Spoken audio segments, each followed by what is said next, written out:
Camera উঠে না نحمده ونصلي على رسوله الكريم أما بعد فأعوذ بالله من الشيطان الرجيم بسم الله الرحمن الرحيم সর্বপ্রথম হাজারো লক্ষ কোটি কদম চার্জ করছি জামানার মহা ইমাম জাকের বাড়ির মহান প্রতিষ্ঠাতা বিশ্বলী হযরত শাহ বিকাজবা ফরিদপুরি কুতুবুল আজিজ কাবলাজান সাহেবের পুত পবিত্র কদম মোবারক একই সাথে কদম চার্জ করছি বিশ্বলীর আধ্যাত্মিক উত্তরাধিকার জাকের বাড়ির মহামান্য চেয়ারম্যান পীরজাদা আলহাজ খাজা মোস্তফা ফয়সাল মাহদি সাহেবের পুত পবিত্র কদম মোবারক আজকের উপস্থিত জাকের পার্টির মূল দল জাকের পার্টির সহযোগী সংগঠনের সর্বস্তরের নেতৃবৃন্দ জাকের পার্টি ছাত্র ফ্রন্ট যুব স্বেচ্ছাসেবক ফ্রন্ট স্বেচ্ছাসেবক ফ্রন্ট জাকের পার্টি মহিলা ফ্রন্ট জাকের পার্টি ছাত্রী ফ্রন্ট জাকের পার্টি ঢাকা বিভাগীয় সর্বস্তরের নেতৃবৃন্দ যারা দূর দূরান্ত থেকে কষ্ট করে আপনারা এসেছেন, সাংবাদিক ভাইয়েরা, আইন শৃঙ্খলা বাহিনী, আজকে আমরা স্বতঃস্ফূর্তভাবে এই অনুষ্ঠান বাস্তবায়িত করার জন্য সকলের উদ্দেশ্যে আমি জানাবো আসসালামু আলাইকুম ওয়া রাহমাতুল্লাহি ওয়া বারাকাতুহু। আজ থেকে আরো ৩২ বছর আগে জামানার মহা ইমাম স্বাধীন বাংলার শ্রেষ্ঠ ওলি বিশ্ব ওলি জাকের পার্টিকে প্রতিষ্ঠিত করে দেয়। আজ থেকে ১৪০০ বছর আগে ১২ই রবিউল আউয়ালের দিন ইসলামের প্রথম খলিফা সৌদি আরবিয়াতে প্রথম ঘোষণা করা হয়। তার ১৪০০ বছর পরে জামানার মুজাদ্দেদ ১২ই রবিউল আউয়াল ১৯৮৯ সালে জাকের পার্টিকে প্রতিষ্ঠিত করে দেয়। তো তাই আমি সকলের উদ্দেশ্যে বলতে চাই, হযরত শাহজালাল রহমতুল্লাহ আলাইহি আজ থেকে ৭০০ বছর আগে বাংলার জমিনে ইসলাম প্রচার করার জন্য ওনার সম্পূর্ণ জীবনটাকে উৎসর্গ করে দেন। আজ ৭০০ বছর পরে আন্তর্জাতিক অঙ্গনে হযরত শাহজালাল রহমতুল্লাহ আলাইহিকে আমরা স্বীকৃতি দিতে বাধ্য। একই সাথে আজ থেকে ৫০০ বছর আগে মুজাদ্দেদ আল ফেসানি শাইখ আহমেদ সেরেন্দ শরীফ থেকে ইসলামের প্রতিষ্ঠা করার জন্য মোগল সম্রাটের আকবর ওনার সাথে যুদ্ধ ঘোষণা করে আমাদের মহাপবিত্র ইসলামকে পুনঃপ্রতিষ্ঠিত করে দিয়ে যায়। তেমনি ভাবে খাজা ইউনুস আলী রহমতুল্লাহ আলাইহি খাজা এনায়েতপুরী আজ থেকে ১৫০ বছর আগে এনায়েতপুর পাক দরবার শরীফে উত্তরবঙ্গের মানুষের জন্য, বাংলার জমিনে মানুষের জন্য ইসলাম প্রতিষ্ঠিত করে দিয়ে যায়। তেমনি ভাবে আমার দাদা আজ থেকে ১২০ বছর আগে শেরপুর নামে একটি জেলায়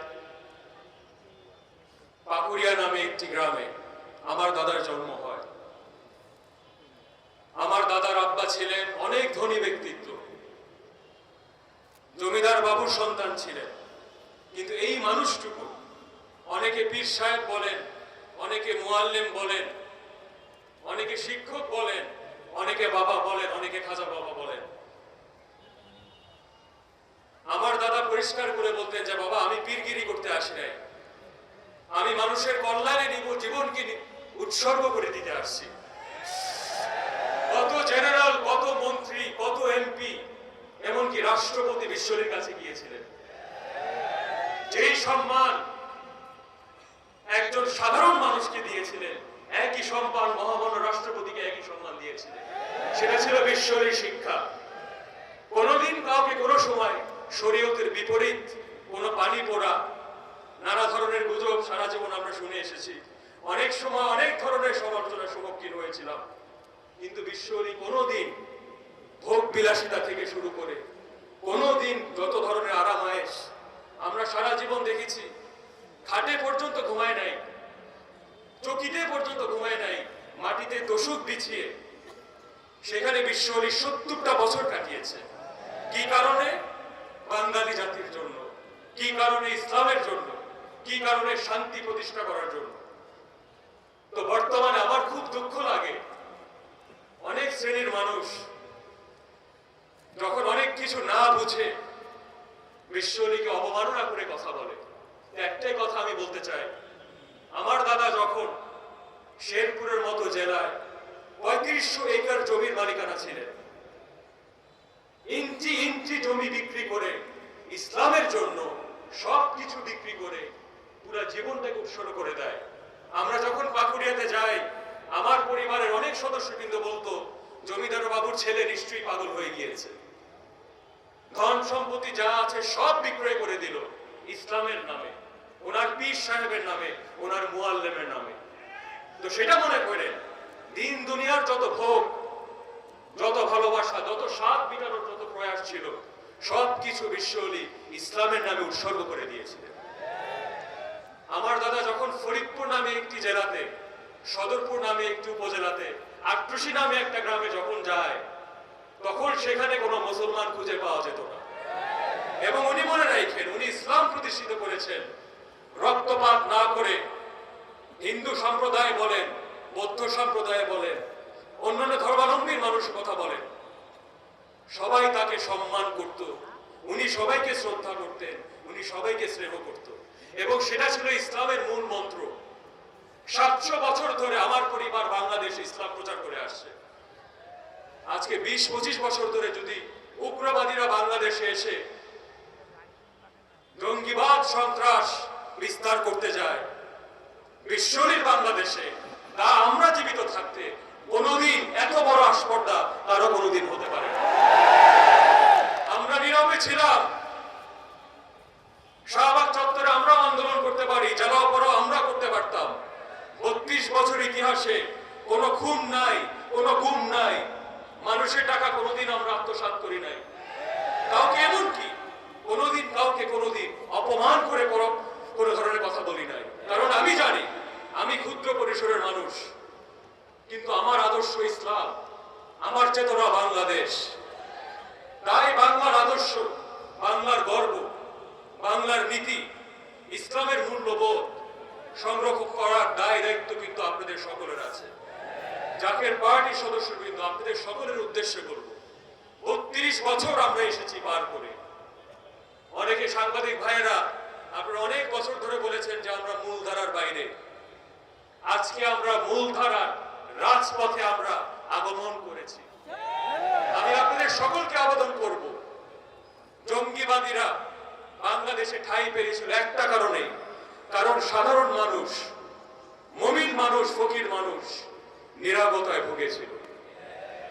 এবং এই বেষ্টনী দিয়ে বাংলার মানুষকে একমাত্র সৎ মানুষ, ফকির মানুষ, যারা কোনোদিন মানুষের টাকা আত্মসাৎ করে নাই, যারা কোনোদিন বিদেশে গরিবের পেটে লাথি দিয়ে টাকা পাচার করে দেয় নাই, যারা কোনোদিন খুন খারাপি করে নাই, যারা কোনোদিন মানুষকে অপমান করে কোনোদিন কথা বলে নাই। আমার দাদা বলতেন, বাবা, যেই দিন ফকির মানুষ আল্লাহর সিংহাসনে বসবে, সেই দিন প্রকৃত বাংলাদেশের জমিনে শান্তি ব্যয়িত হবে। যদি আপনারা ন্যায় প্রতিষ্ঠা করতে চান, যদি আপনারা বাংলার জমিনে শান্তি প্রতিষ্ঠা করতে চান, সাম্য, মানবিক মর্যাদা, সামাজিক ন্যায় বিচার, গণতন্ত্রকে যদি প্রতিষ্ঠিত করতে চান, ইসলামের মূল্যবোধগুলি আপনারা সংরক্ষণ করতে চান, যেই সমাজে আজকে বর্তমানে উচ্ছৃঙ্খলতা বিরাজ করছে, যদি সভ্যতা বাংলার জমিনে কায়েম করতে চান, নারায়ণগঞ্জবাসীর কাছে, সাধারণ মানুষের কাছে আমার ব্যক্তিগতভাবে আহ্বান থাকবে, আপনারা আমাদেরকে একটাবার সুযোগ দেন। আমরা ভোট চাই না, আমরা আপনাদের একমাত্র আমার দাবি থাকবে যে আপনাদের খেদমত করার সুযোগটুকু দয়া করে আপনারা করে দিয়ে। আমার জীবনের শেষ প্রান্তে আমার একদিন যেতে হবে। আমার জীবনের শেষ প্রান্তে যেদিন আজরাইল আলাইহিস সালাম আমার দরজায় ঠক ঠক করবে, যেদিন আমার দাদার কাছে আমার জবাব দিতে হবে, মাথা উঁচা করে যাতে বলতে পারি, ফলাফল আমার হাতে নয়, কিন্তু চেষ্টার কোনো ধরনের আমরা ত্রুটি রাখি নেই। আল্লাহু তাকবীর, আল্লাহু তাকবীর।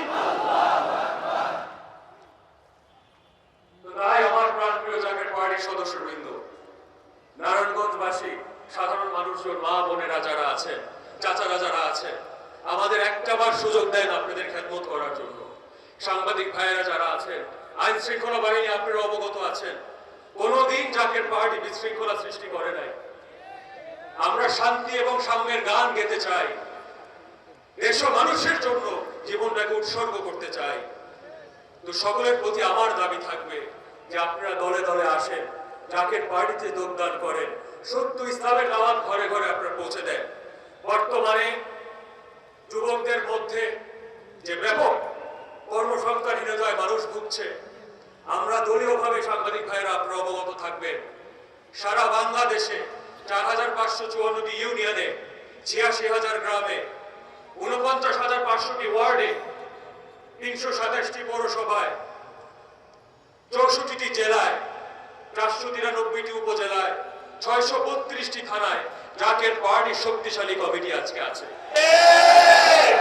আমরা টিভি মিডিয়ার সামনে অনেক কম আসি, অনেক টক শোতে আমাদের আপনারা খুঁজে পাবেন না, কিন্তু বাংলার জমিনে গ্রামে গ্রামে তৃণমূল পর্যায়ে জাকের পার্টি সৈনিকদের সারা বাংলাদেশে আপনারা খুঁজে পাবেন। সময় চলে আসছে, বাংলার মানুষকে নিরাপদ রাখার সময় চলে আসছে। আমি আপনাদের সকলকে বিনীতভাবে আবেদন করব, আপনারা এগিয়ে আসেন। আপনাদের দ্বারা বাংলাদেশ এবং বাংলাদেশি মানুষ নিরাপদ থাকবে। আপনাদের দ্বারা আগামী দিনের উজ্জ্বল ভবিষ্যৎ রচনা করা হবে। এবং এই নারায়ণগঞ্জবাসীকে আমি ঘোষণা দিয়ে যেতে চাই, আগামী দিনে প্রতিটা নির্বাচনে কারোর সাথে সংঘাত না করে